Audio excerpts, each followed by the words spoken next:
안녕하십니까? 사랑, 희망, 생명을 전하는 복음방송 진리의 뜰입니다. 자, 이제 오늘은 19장입니다. 야곱의 우물가에서 아까 찬미를 지도하시는 분이 사마리아 여인의 그 노래를 불러주지 않았습니까? 네, 오늘 이제 그 사마리아 여인에 대한 이야기를 우리가 공부할 텐데요. 여러분, 오늘 이야기의 시점은 어느 시점이냐 하면 시간적 배경은 이렇습니다. 제가 항상 시간적 배경을 얘기할 때 6월절을 중심으로 말씀드린다고 하지 않았습니까?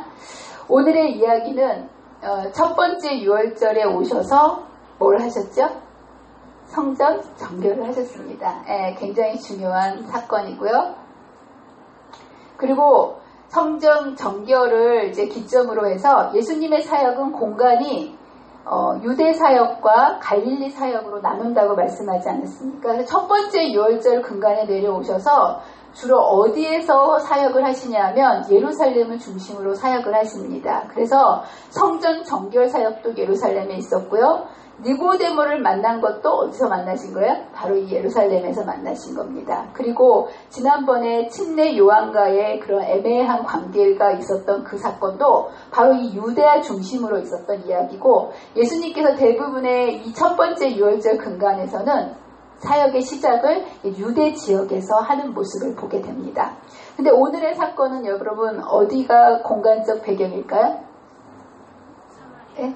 사마리아입니다. 사마리아는 어딜까요? 여기가 유대 지역이고요. 그리고 이쪽은 갈릴리 지역이라고 얘기했습니다. 그러면 사마리아는 도대체 어딜까요? 네, 바로 이 갈릴리와 유대 지역 중간에 있는 지역이 이제 사마리아 지역입니다. 네. 근데 이 사마리아 지역은 굉장히 독특한 지역이에요. 이게 이제 북쪽과 남쪽으로 나눠져 있는데, 이 사마리아 사람은 그 당시에 유대인들에게 배척을 받았던 사람들이고, 왜 그런 배척을 받았냐면 사실 이 유다의 구약에서는 이스라엘이 북방 이스라엘과 어떻게 나눠졌죠? 남방 유다로 나눠져 있었습니다. 그런데 이제 북방 이스라엘이 먼저 아시리아에게 망하게 되고요. 이제 남방 유다는 130년 후에 바벨론에게 망하게 되는데, 북방 이스라엘의 10지파들이 이제 북방 이스라엘을 이렇게 구성하고 있었던 10지파들이 아시리아에게 망할 때, 아시리아라는 나라가 여기에 있었던 10지파에 있었던 이스라엘 백성들을 이 자리에 그냥 백성들을 놓으면 다시 한 민족이 똘똘 뭉쳐가지고 반란으로 국가를 다시 회복하지 않겠습니까? 그래서 다시는 국가가 다시 일어나지 못하도록 다른 점령지에 있었던 포로들을 많이 이쪽으로 끌어오고요. 북방 이스라엘에 살고 있었던 이 이스라엘 민족들의 많은 사람들을 다른 식민지로 끌고 가면서 여기에 데리고 왔던 민족들과 북방 이스라엘에 있었던 10지파 사이에 민족 혼합 정책을 씁니다. 더 이상 한 민족으로서 뭐 하지 못하도록, 반란을 일으키지 못하도록. 그래서 이제 이 사람들이 그때 구약 시대부터 계속 남아서 어디에 살고 있었던 거예요?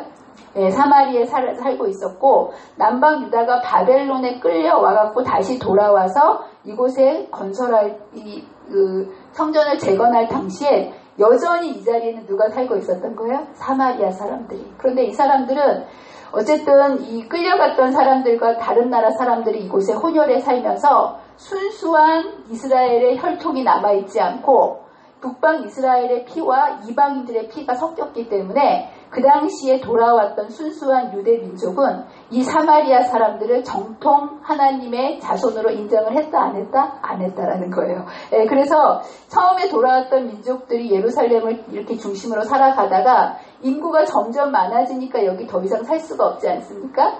그러면 이렇게 사마리아 지역에 올라가서 살 수도 있었는데, 사마리아 사람들하고는 상종을 안 하기 때문에 여기를 건너가서 어디에 터전을 잡습니까? 갈릴리 지역에 잡을 만큼 여러 세기가 지나도 사마리아 사람들과 유대 민족들 간에는 많은 이제 앙숙 관계로 남아있는 모습을 보게 됩니다. 그래서 이렇게 길이 이렇게 예루살렘으로 오면 쉬운 길이었지만 대부분의 갈릴리에 살고 있던 이스라엘 유대인들이 예루살렘으로 예배를 하러 올 때도 여기를 가로질러 오지 않았다는 거예요. 누구랑 부딪히지 않기 위해서?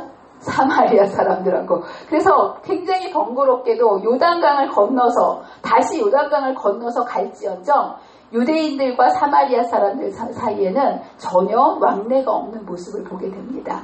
근데 오늘 그 예수님께서 누구를 찾아가시는 거예요? 이 사마리아에 살고 있었던 한 여인을 찾아가는 이야기를 오늘 이제 하고 있습니다.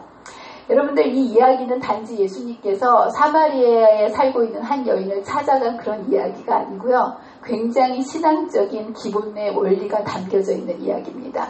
첫 번째, 우리가 그 니고데모의 이야기에서 죄인이 어떻게 거듭나는지에 대한 원리를 설명하지 않았습니까? 여러분, 사람이 하나님을 믿고 이 믿음을 받아들이면 변해야 됩니까? 안 변해야 됩니까?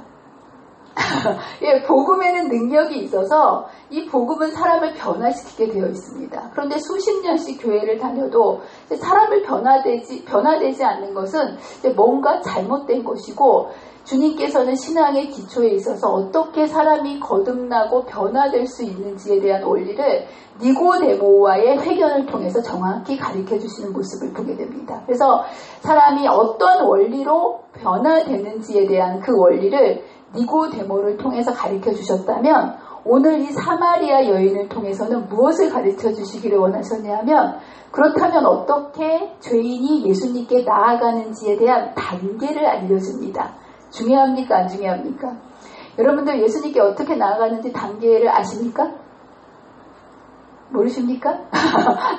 오늘 잘 배워서 죄인이 어떻게 예수님을 향해서 나아가는지, 나는 몇 단계 정도에 와 있는지를 한번 확인해 보시기를 바랍니다. 무작정 이렇게 신앙을 하시면서 수십 년이 지나도 변하지 않는다면 여러분의 신앙을 좀 점검해 봐야 되지 않겠습니까? 예. 제가 말씀드렸지요. 사람이 거듭나지 아니하면 하나님 나라를 볼 수 없다. 신앙의 정말 중요한 첫 단추입니다. 그런데 어떻게 사람이 거듭난다고요? 예? 물과 성령으로 거듭나는데, 도대체 물로는 침례로 거듭나는 건데 성령으로 거듭난다는 건 어떻게 된다는 거예요? 예, 바라봄으로 잊지 마시기를 바랍니다. 사람이 변화되는 건 노력해서 되는 게 아니라 어쩔 때 변화된다고요? 바라봄으로. 예, 그것을 이제 가르쳐 주신 거고요. 사람이 어떤 단계를 거쳐서 죄인이 예수님께로 갈 수 있는가를 이 여인을 통해서 이제 말씀해 주고 계십니다. 여러분, 예수님께로 나아가는 단계는 굉장히 중요합니다. 그래서 주님께서 특별한 계시를 통해서 어떻게 예수님께로 나아가는지에 대한 단계를 책으로 따로 예언의 신 속에 넣어주신 책이 있습니다. 여러분, 그 책이 뭔지 아십니까?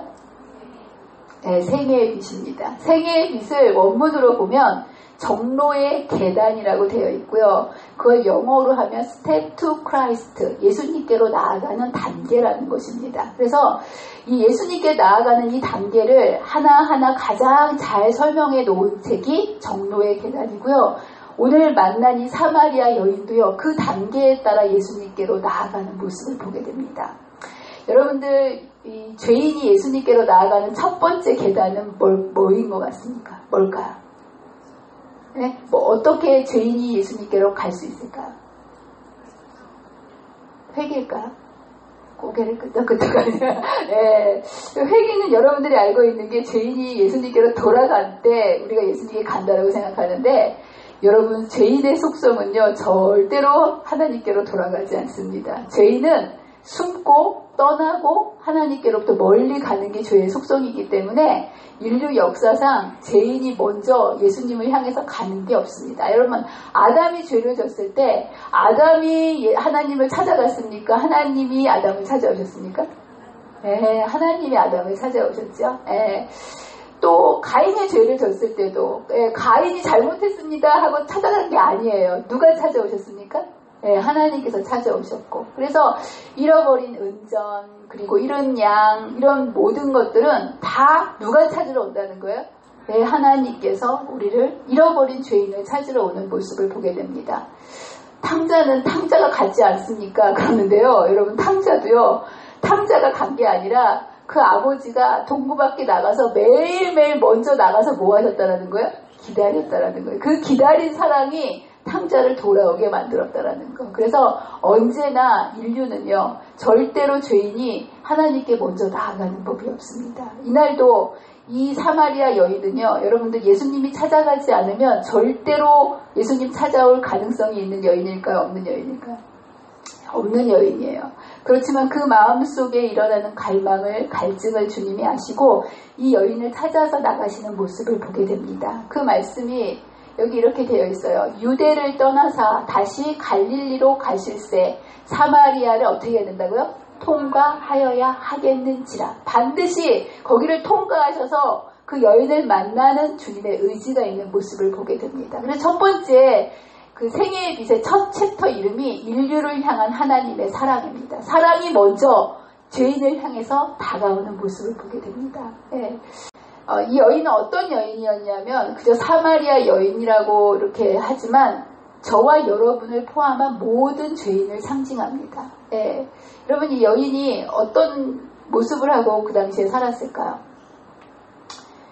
이 여인은요 굉장히 사회적으로 그 당시에 고립됐습니다. 죄악이 깊었기 때문에 더 이상 사람들과 왕래도 없었고요. 심한 어쩌면 우울증을 이제 겪으면서 스스로 대인을 기피증 증세를 가지고 사람들과 만나려 하지 않는 모습을 보게 됩니다. 어떻게 그걸 알 수 있냐면 이 여인이 몇 시에 물을 길러갔다고요? 네, 낮 12시에. 여러분 오늘 날씨 되게 덥잖아요. 오늘 몇 도래요? 37도요. 엄청 덥죠. 근데 여기 이스라엘은요 보통이 뭐냐면 40도 이상입니다. 매일매일. 예, 근데 그 12시 가장 더울 때가 12시 아니겠습니까? 이 여인은 사람 만나기가 싫어서 아무도 12시에는 물을 길러가는 시간이 아니에요. 해가 뜨기 전이나 해가 진 후에나 이 사람들이 움직이기 시작하는데 가면 사람들 만나서 우물가에 만나서 사람들이 막 얘기하는 게 싫어가지고 아무도 안 만나기 위해서 일부러 언제 물을 뜨러 갔다라는 거예요? 네, 이 12시에 정오에 물을 뜨러가는 모습을 보게 됩니다. 그러면서 이 여인의 이런 것들은 어쨌든 지금은 이렇게 사람을 피하고 이렇게 살아가지만 과거에는 어떻게 해서든지 좀 잘 살아보려고 수단과 방법을 가리지 않고 그 행복을 찾아서 몸부림쳤던 여인임을 알 수가 있습니다. 왜냐하면 이 여인은 행복을 위해서 남편을 몇 명이나 가르친지 아세요? 5명. 예, 행복하기 위해서 이렇게 하는 모습을 보게 됩니다. 예, 그럼에도 불구하고 그 갈망이 채워졌다고요? 안 채워졌다고요? 네, 채워지지 않는 모습. 여러분들 인간에게는 다 갈망이 있습니다. 왠지 아십니까? 하나님께서 그렇게 만드셨어요. 여러분 침팬지가 사람의 유전자를 99% 거의 유사하다고 얘기하는데 뇌 무게가 350g입니다. 이거는 먹고 살고 생존하기 위해서는 350g이면 충분하다는 거예요. 예, 그런데 인간의 뇌는요 침팬지보다 훨씬 조그만데 몇 g인지 아십니까? 1350g, 1000g이 더 나가는 거예요. 이거는 뭐냐면 인간은 영적인 존재라는 거예요. 그리고 육적인 것이 아무리 채워진다 할지라도 이 영적인 것에서 채워짐이 없으면 그 목마름이 해결될 수 없다라는 거예요. 왜냐하면 영적인 존재이기 때문에. 그래서 여러분 많은 사람들이 이 갈망을 육적인 것으로 해결하기 위해서 이제 많은 이렇게 중독이 그거 아닙니까? 뭔가 채워지지 않은 것을 향해서 많은 것들을 하려고 하지만 여러분 중독이 채워지는 거 보셨어요? 못 보셨어요? 점점점 목말라서 소금물을 마시는 것처럼 여러분 목말릴 때 소금물을 마시면 시원합니까? 더 목마르지 않습니까? 예, 세상의 것들로 그 목마름을 채우기 위해서 많이 세상에 많은 사람들이 노력하지만 이 영적인 것이 채워지기 전에는 절대로 목마름을 해결할 수 없는 인간의 모습을 보게 됩니다. 그래서 이 여인이 이런 목마름을 가지고 모든 걸 다 해보았지만 여전히 목말라하는 그 여인을 향해서 주님께서 찾아오시는데요. 참 감사하게도 죄인을 찾아오실 때 죄인을 하나님께 죄인의 모습을 맞추는 것이 아니라 철저하게 죄인 중심으로 맞춰서 그분을 만나러 가시는 모습을 보게 됩니다. 여러분 여기서 12시쯤 만났다라고 그랬는데 이 유대 지역에서 사마리아까지 12시에 가려면 몇 시에 일어나서 가야 될까요? 예, 여기서 여기까지가 65km 정도 된다라고 얘기합니다. 여러분 65km를 사람의 걸음으로 걸어가려면 아침에 몇 시에 일어나야 12시에 도착할까요? 네, 저는 잘 계산을 몰라서 책에 써있는 대로 제가 보니까 10시간 이상, 9시간에서 10시간 이상을 부지런히 걸어가야 여기에서 도착해가지고 만날 수 있다는 거예요. 이 시간이 아니면 이 여인을 만날 가능성이 있습니까? 없습니까? 절대로 문 밖에 나오지 않는 여인이기 때문에 이 여인을 만나는 시간도 주님께서 맞춰서 가시는 모습을 보게 됩니다. 장소도 마찬가지입니다. 여러분, 이 여인을 집으로 찾아가면 이 여인이 문 열어줄 가능성이 있을까요? 없을까요? 절대로 문 안 열어줄 사람이기 때문에 어디로 찾아가시는 거예요? 우물가로 찾아가시는 모습을 보게 됩니다. 그리고 이 우물가에 가셨을 때 많은 이 남자들이 우글우글 모여 있으면 물 들어왔다가도 가지 않습니까? 그 타이밍에 제자들을 다 어떻게 하신 거예요? 네, 먹을 걸 사려 보내시는 예수님이 철저하게 이 여인을 만나시기 위하여 모든 것들을 맞춰주시는 모습을 보게 됩니다. 예. 그래서 이 첫 번째 단계가 이제 예수님이 찾아가시는, 그 사랑을 가지고 이제 가시는 모습을 보게 됩니다. 두 번째 단계에는 뭐냐면 죄인에게 필요한 그리스도입니다. 여러분, 내가 아무리 죄인이라도 내가 죄인인 걸 알지 못하면 주님이 필요할까요? 안 필요할까요? 여러분, 이 환자들이 제일 문제가 되는 게 병이 문제가 아니고요. 내가 병이 걸렸구나라는 것을 알지 못하면 치료가 시작될 수 없습니다. 그것을 인사이트라고 얘기하는데요. 아무리 이게 병이 있다라도 의사를 찾아가면 이게 병을 고칠 수 있는 길이 열리는데 내가 병에 걸렸구나라는 것을 인지하지 못하면 절대로 의사를 찾아갈까요? 안 찾아갈까요? 안 찾아간다라는 거예요. 그래서 죄인도 마찬가지예요. 이 죄인을 찾아오셨지만 죄인이 내가 죄인이구나라는 것을 깨닫지 못한다면 주님께서 그를 회복시켜 주실 수 있을까요? 없을까요? 없다라는 거예요. 그래서 주님께서 찾아가셔서 제일 먼저 하시는데 그게 뭐냐 하면 이제 죄인이라는 것을 뭐하게 하신다라는 거예요? 깨닫게 해주신다라는 거예요. 여러분, 죄는 왜 죄인이냐 하면 범죄로 말미암아 너무 연약해졌으므로 자신의 힘으로는 악을 저항하기가 불가능하게 되었다. 그러면서 범죄한 이후로는 사람이 더 이상 이런 영적인 것을 즐기지 않고 그냥 살아감에도 불구하고 영적인 필요성을 느낀다, 안 느낀다? 안 느낀다는 거에 문제가 있다는 거예요. 그래서 주님께서 지금도 이제 그 죄인을 만나셔서 고쳐주시기 위해서 제일 먼저 알려주시는 거는 뭐냐면 이 생수 되시는 예수님이 왜 필요한지, 그리스도가 왜 필요한지를 알려주십니다. 근데 이 여인에게 다가가셔서 이 사람이 네가 목마른 사람이다, 네가 지금 생수가 필요하다라는 것을 가르쳐 주셔야 되는데 여러분, 누군가가 와서 너 잘못했지만 잘못했다라고 얘기하면 기분 좋아요, 나빠요?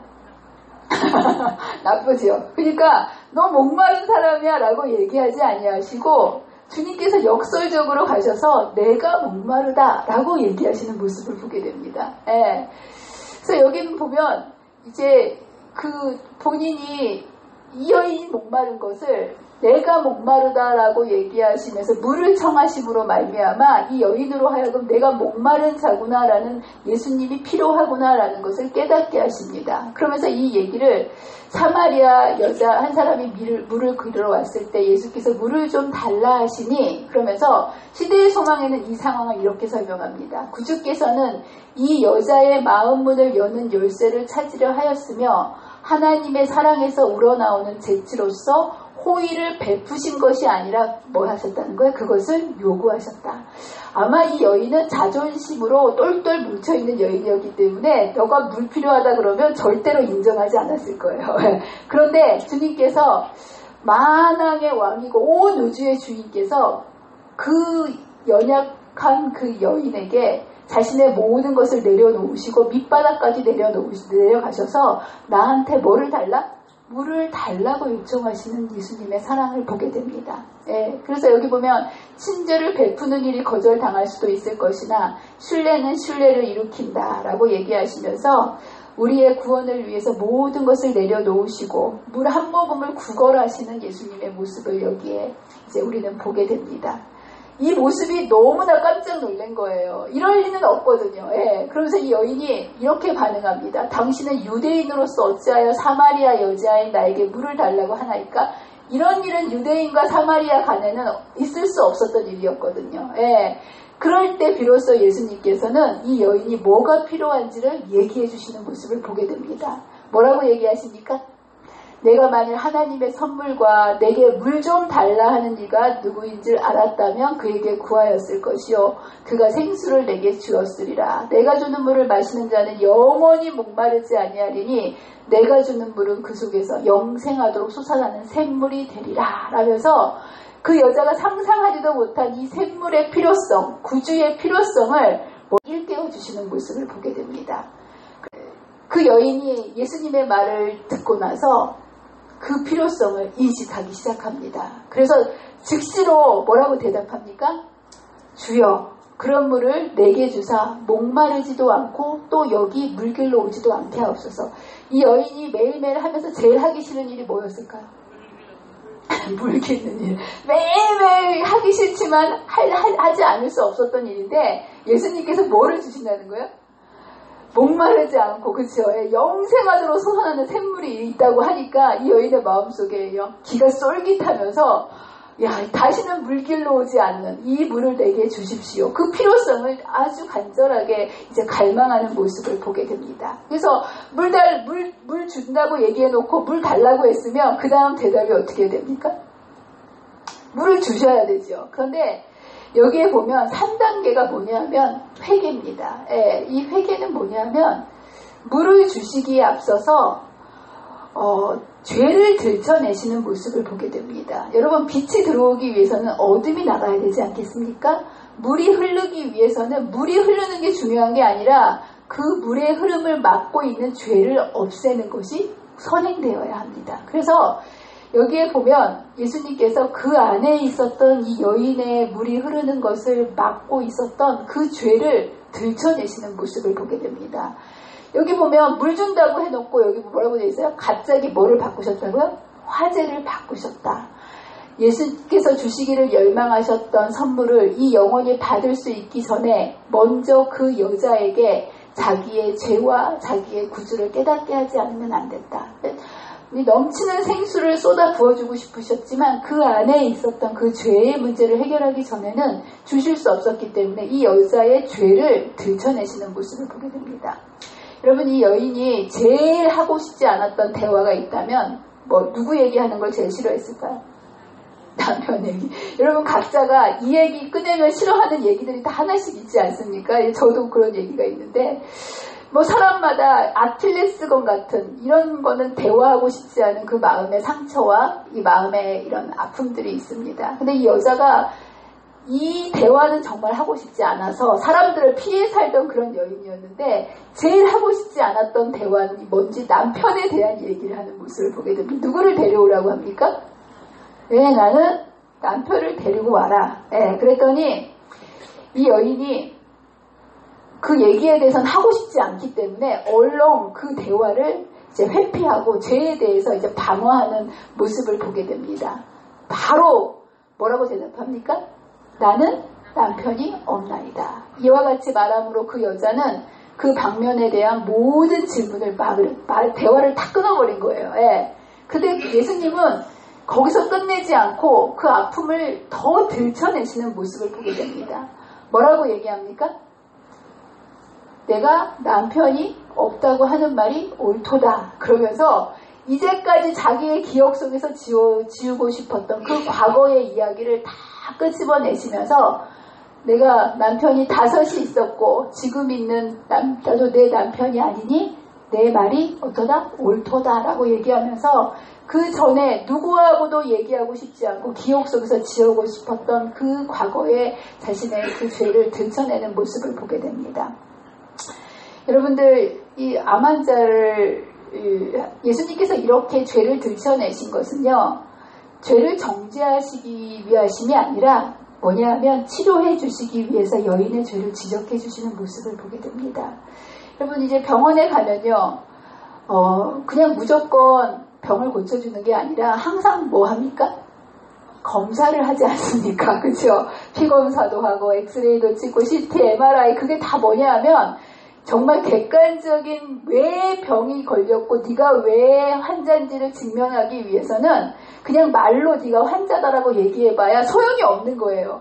검사 과정을 통해서 하나하나 눈으로 볼 수 있는 객관적인 검사를 통해서 네가 이렇기 때문에 환자다. 예수님께서도 이 죄를 보여주시는 것은 고쳐주시기에 앞서서 뭐가 필요하신 거예요? 네가 이러한 죄인이다라는 것을 이제 알려주셔야만 죄인이 누가 필요한지를 아는 거예요. 예수님이 필요한지를. 그래서 여기 보면 어쩌면 이게 굉장히 생뚱맞고 가장 아픈 질문이었지만 이 질문을 통해서 이 여인을 싸고 있던 죄악의 껍질이 깨어지는 모습을 보게 됩니다. 그러면서 생수의 강이 흐를 수 있는 이제 길이 열리는 모습이 봅니다. 그러면서 이 여인이 그거를 듣고 있으면서 그 여자는 떨었다. 지금 신비한 손이 그 여자가 살아온 역사의 페이지들을 넘기면서 그 여자가 영원히 숨겨두기를 바라던 사실을 눈앞에 뭐냐면 전개시키고 있었다라고 얘기하면서 맨 밑에 보면 그 빛 속에서 여기 뭐라고 되어 있습니까? 양심은 눈을 떴다. 이 여인의 삶이 이렇게 너가 죄인이다라는 이 선고를 통해서 뭐냐면 삶의 방향이 바뀌는 것을 회개라고 하지 않습니까? 여러분들 참 묘해요. 사람이 나는 괜찮아 그러다가 의사가 모든 진단을 다 이렇게 검사 결과를 종합한 다음에 당신 이렇기 때문에 암에 걸렸습니다라고 암의 선고를 받는 순간 멀쩡했던 사람이 한순간에 뭐가 되죠? 환자가 되죠. 네. 걸어서 들어갔던 사람도 그 환자입니다라는 암의 선고를 받는 그 순간에 뭘로 바뀌는 거예요? 암 환자로 바뀌는 모습을 보게 돼요. 삶이 환자가 아니었는데 그 적나라한 그 모습을 들춰내고 진단 과정을 통해서 진단을 하고 선고를 하는 순간 암 환자로 삶이 탁 전환되는. 그래서 여기 보면 이 회개라는 것은 뭐냐면 이제까지 나의 삶을 걸어갔던 사람이 죄에 대한 것들을 보여주심으로 인해서 자신의 방향을 어디로 돌리는 거라는 거예요? 예수님께로 돌아가는 걸 회개라고 얘기합니다. 그래서 여기 그 얘기입니다. 회개란 죄를 슬퍼하고 죄에서 떠나는 것을 의미한다. 그러면서 우리의 죄가 얼마나 악한지를 깨닫지 못하면 뭐를 버리지 못한다는 거예요? 죄를 버리지 못하고 또한 진심에서 죄에서 떠나지 아니하면 우리의 생애에 진정한 변화가 있을 수가 없다. 그래서 주님께서는 우리를 치유하시기 위해서 주님께 나아갔을 때 우리의 죄를 보여주십니다. 그리고 여러분들 이렇게 죄에 대해서 진단을 내려가지고 당신이 환자입니다라고 얘기해도 환자가 그것을 인정하지 않고 뿌득뿌득 웃으면서 나 환자 아니라고 얘기하면 치료할 수 있습니까? 없습니까? 없지요. 그래서 이 생애의 빛에서는 그 다음 단계를 뭐라고 얘기하면 고백이고 자백이라고 얘기합니다. 그 진단에 대해서 인정하는 단계가 바로 고백입니다. 그래서 사람이 죽는 건 죄 때문에 죽는 게 아니고요. 여기 보면 죄를 숨기는 자는 형통하지 못하나 죄를 자복하고 버리는 자는 불쌍히 여김을 받으리라. 자기가 죄인이라는 것을 자복하고 인정하는 사람들에게는 살 길이 열리는 모습을 보게 됩니다. 이 여자는 자기가 그런 얘기를 들었을 때 도무지 부인할 수 없으면서 뭐라고 고백합니까? 주여 내가 보니 선지자로서이다. 이 얘기는 뭐냐면 예수님이 한 얘기가 다 맞았다 틀렸다? 맞았다. 내가 죄인입니다라는 것을 주님이 선지자이기 때문에 맞습니다라고 주님의 선고에 대해서 자신의 죄인임을 온전히 고백하는 모습을 보게 됩니다. 그래서 환자가요 인정을 해야 돼요. 맞다, 내가 환자다. 이걸 인정해야만 그 다음 치료에 이제 들어갑니다. 근데 여러분 치료를 내가 환자임을 인정하는 거에서 끝나면 의사가 고칠 수 없어요. 의사에게 자신의 몸을 어떻게 해야 됩니까? 맡겨야 됩니다. 나 환자 맞아. 그리고 집에 가면 고칠 수가 없는 거예요. 그렇죠? 수술대 위에 자신의 마음과 몸을 다 맡겨야만 의사가 그 병을 이제 그 암덩어리를 도려내서 회복시키는 것처럼 우리의 죄를 보여주시는 것, 그래서 선고하시는 것을 회개라고 얘기해서 우리의 방향이 돌이키게 한다면 그 다음 단계는 그것을 인정하는 것을 고백이라고 얘기하고요. 그 다음에 우리의 모습을 있는 그대로 하나님께 맡기는 것을 뭐라고 얘기할까요? 그 다음 단계인 헌신이라고 얘기합니다. 그래서 여러분들 헌신하면 많은 사람들이 착각을 해요. 좋은 것을 하나님께 드리는 것, 그렇죠? 내게 있는 어떠한 재능이나 나의 시간이나 좋은 거를 하나님께 드리는 것을 헌신이라고 얘기하는데 성경적인 의미는 헌신이 뭐냐면 여러분의 죄된 모습을 있는 그대로 누구한테 드리는 겁니까? 하나님께. 그래서 여러분들이 하나님께 드릴 거를 뭔가 좋은 것을 드려야 된다고 착각하지 말게 되시기를 바랍니다. 여러분이 이 땅에 살면서 내 거라고 할 수 있는 거는 뭐밖에 없을까요? 죄밖에 없어요. 네. 그러니까 여러분이 드릴 것도 뭐밖에 없는 거예요? 죄밖에 없습니다. 감사하지 않습니까? 근데 하나님께서는 그걸 달라고 하시는 거예요. 네. 우리가 모든 것을 그분께 드릴 때 무엇을 드리게 되는가? 우리는 예수께서 순결하고 정결하게 하시도록 뭘 드린다고요? 우리의 죄된 마음을 드린다. 온 마음을 반드시 하나님께 바쳐야 하나니 만일 그렇게 아니하면 우리를 하나님의 형상으로 회복시키시는 그 변화가 우리에게서 결코 일어날 수 없다. 그래서 여러분 매 순간 여러분의 마음을 드려야 되는데요. 마음을 드린다는 것은 여러분의 뭐를 드린다는 거예요? 죄를 드린다는 거예요. 그래서 여러분의 마음을 괴롭히는 죄가 생각나고 내 마음속에 힘들 때마다 그걸 갖고 씨름하지 마세요. 그건 여러분 거꾸로 붙잡으라고 하는 것이 아니라 그것들을 생각나게 해주시고 여러분의 마음속에 깨우쳐 주시는 것은 그것을 누구한테 드리라고 하는 거예요? 네, 하나님께 드리요. 더 이상 죄를 내 거라고 우기지 마시기를 바랍니다. 하나님께서 그걸 달라고 하시고 그것을 하나님께서는 헌신으로 얘기하신다는 거. 네, 그래서 내가 원하는 것은 수양의 기름이 아니라 상하고 애통하는 너의 심령이다. 네, 이 마음을 주님께서 원하시고 그 마음을 받으셔서 새로운 사람으로 변화시켜 주신다는 거. 네.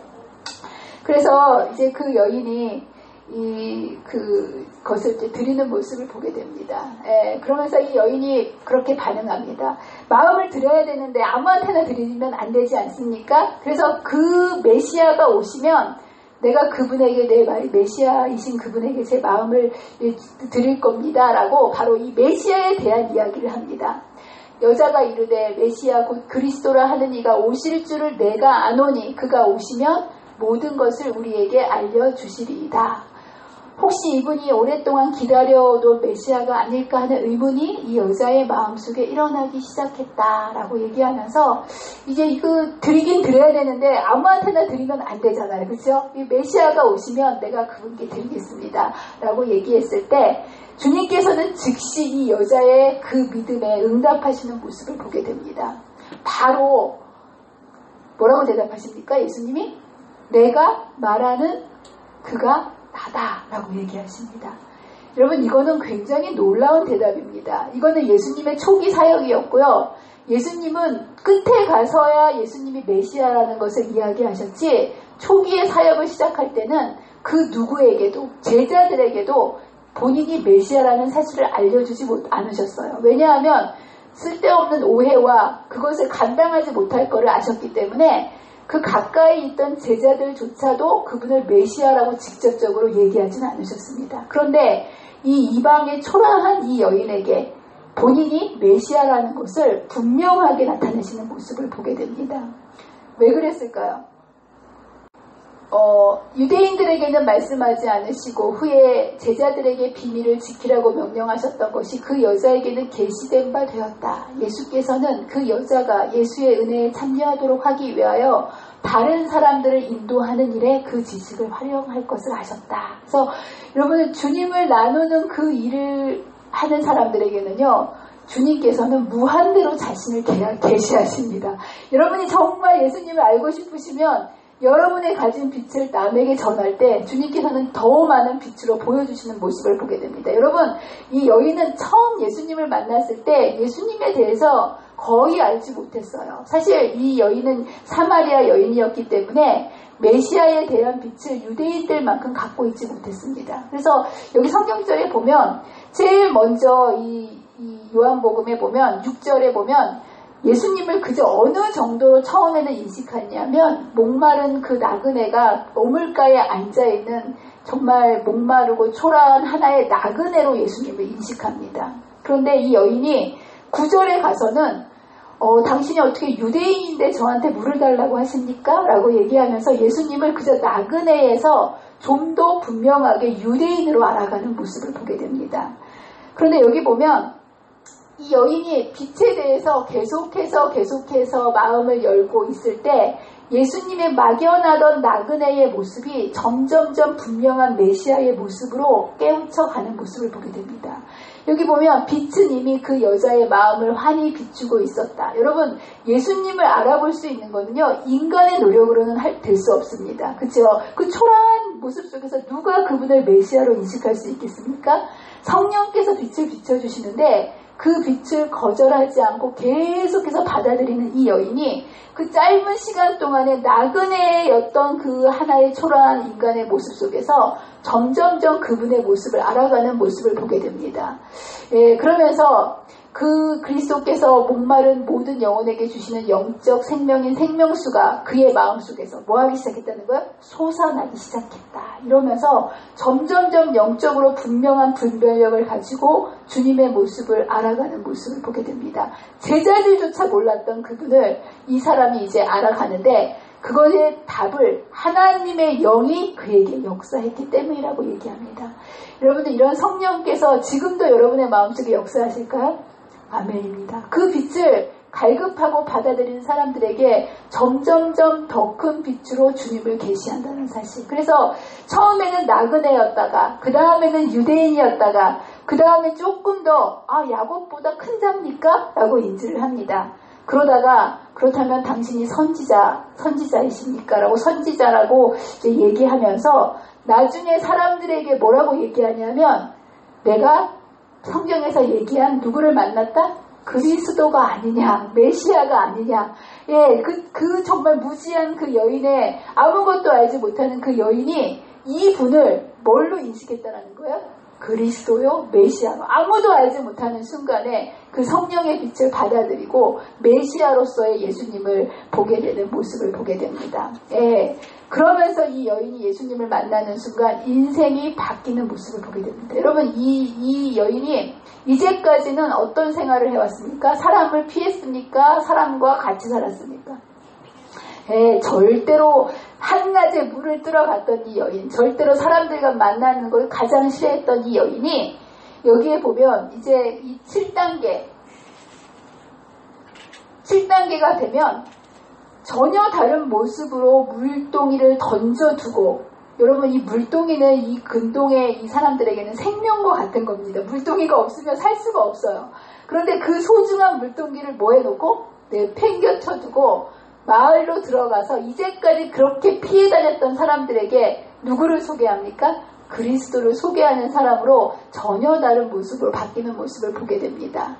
그러면서 여기에 그리스도의 제자가 되는 증거가 무엇인지를 7단계에서 알려주고 있습니다. 여러분, 내가 예수님을 만났는가 안 만났는가 굉장히 궁금하시죠? 마음을 들춰볼 수도 없고. 근데 예수님을 만난 사람은 어떤 증거를 갖고 있느냐, 리트머스 종이처럼 똑같은 것 같지만 산성인지 알칼리성인지 넣어보면 아는 것처럼 여러분의 마음속에 예수님을 만났는지 안 만났는지에 대한 것을 확실히 알 수 있는 증거가 있는데 바로 이거라는 거예요.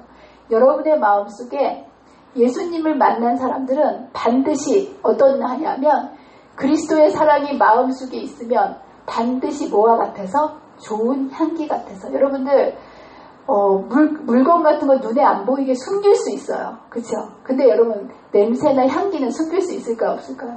없다라는 거. 예. 여기 봐요. 절대로 그 만난 마음은요, 내가 숨기려고 해도 숨길 수가 없다라는 거예요. 왜냐하면 좋은 향기 같아서 이 거룩한 가마는 우리가 접촉하는 모든 사람이 받을 것이다. 사람이 그리스도께 나가자마자 그 마음 가운데 예수라 하는 생각이 날 것이며 사람을 구원하고 성결케 하는 진리를 그 마음 가운데 감추어 둘 수는 뭐라고요? 없다라는 거예요.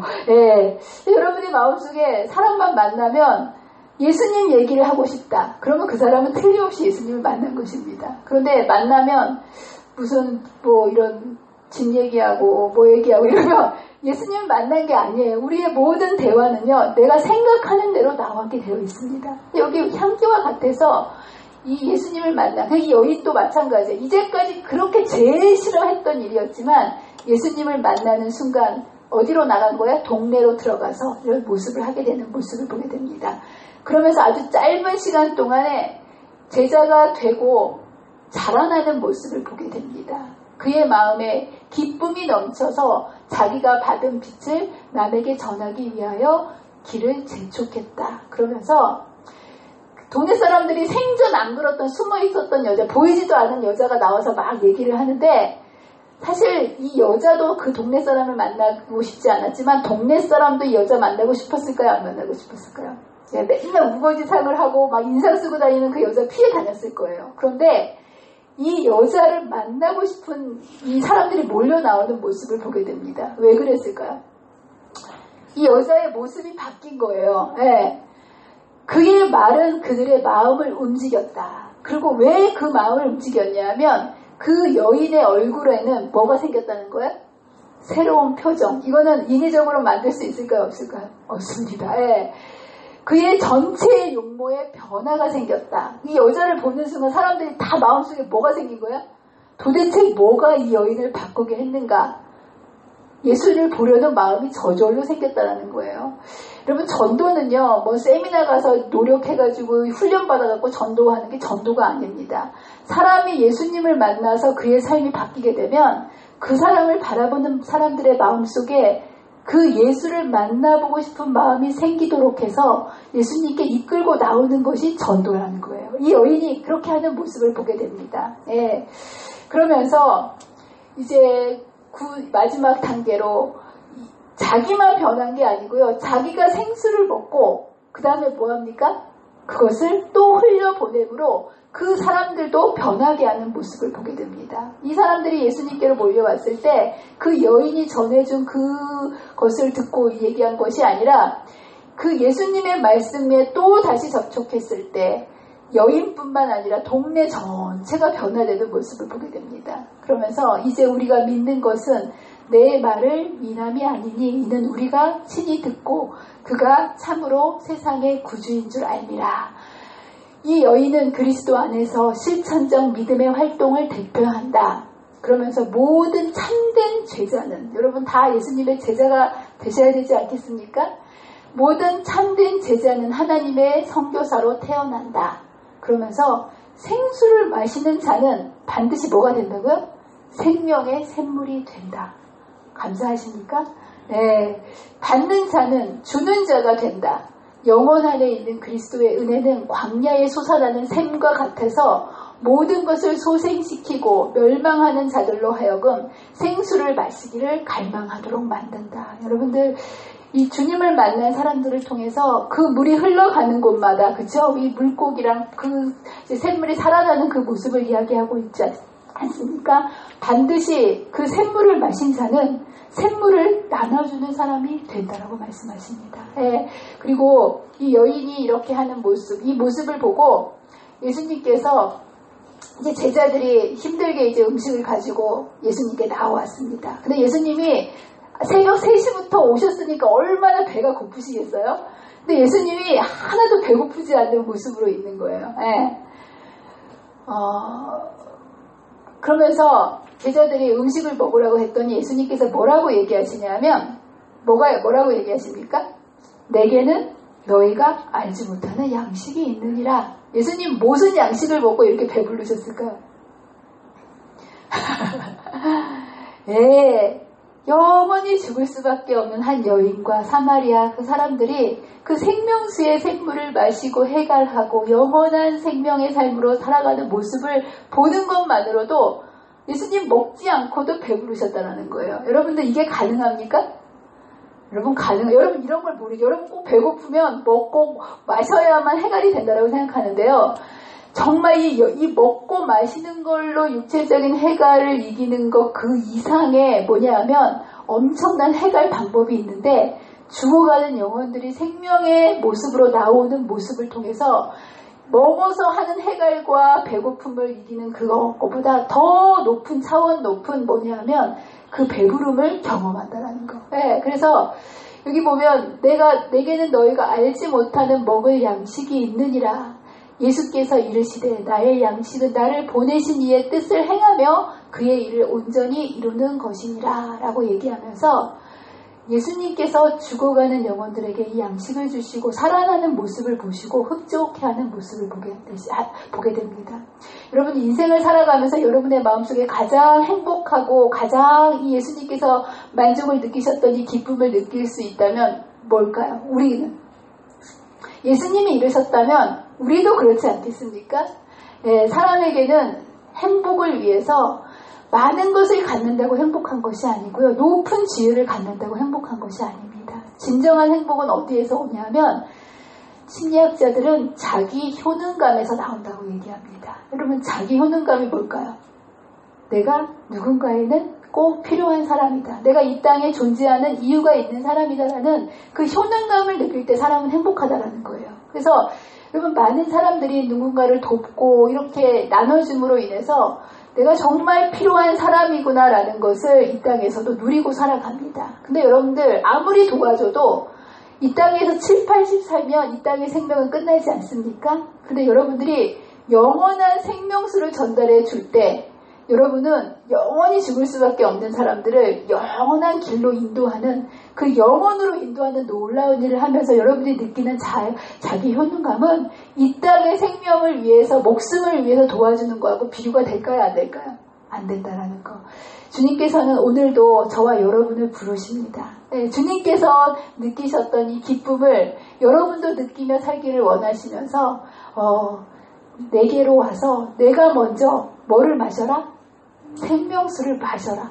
여러분 마시지 않고는 나눠줄 수 없습니다. 여기 마시는 자만 어떻게 된다는 거예요? 나눠줄 수 있다고 하지 않았습니까? 주님께서 여러분을 초청하십니다. 목마른 자들아 다 내게로 와라 하시면서 이 생명수를 마시고 이 생명수를 마시는 자는 반드시 뭐 할 수 있게 된다는 거예요? 나눠줄 수 있게 된다는 사실을 여러분 기억하시면서 여러분의 매일의 생애가 이 생명수의 원천 되시는 예수님을 바라보고 또 바라보심으로 여러분을 통해서 생명수의 샘물이 온 세상에 나갈 수 있는 귀한 생명의 통로로 사용되시는 저와 여러분이 되시기를 간절히 바라면서 말씀을 마치도록 하겠습니다. 기도하겠습니다. 사랑과 은혜가 많으신 하나님 아버지, 오늘 정말 그 지치고 갈증에 젖어 살면서도 자신이 왜 목마른지도 모르며 살아갔던 처절한 인생의 한 여인을 찾아가셔서 그의 목마름을 해갈시켜 주시고 또 그 여인을 통해서 또 목마른 사람들을 해갈시켜 주시는 다함이 없는 하나님의 사랑을 바라보게 해주시니 감사합니다. 주님, 저희도 주님께서 주시는 이 생명수를 맛보고 싶습니다. 주님, 매일의 삶 속에서 생명수의 근원 되시는 예수님을 바라보게 해주시고 이 생명수를 공급해 주시는 이 생명수를 마음껏 들이키고 우리의 삶을 통해 아름다운 주님의 삶이 증거되도록 우리의 삶을 온 세상에 주님께서 마음껏 쓰시도록 하는 통로로 내어드릴 수 있는 믿음의 자녀들이 되도록 도와주시기를 사랑과 은혜가 많으신 예수님의 이름으로 간절히 기도합니다.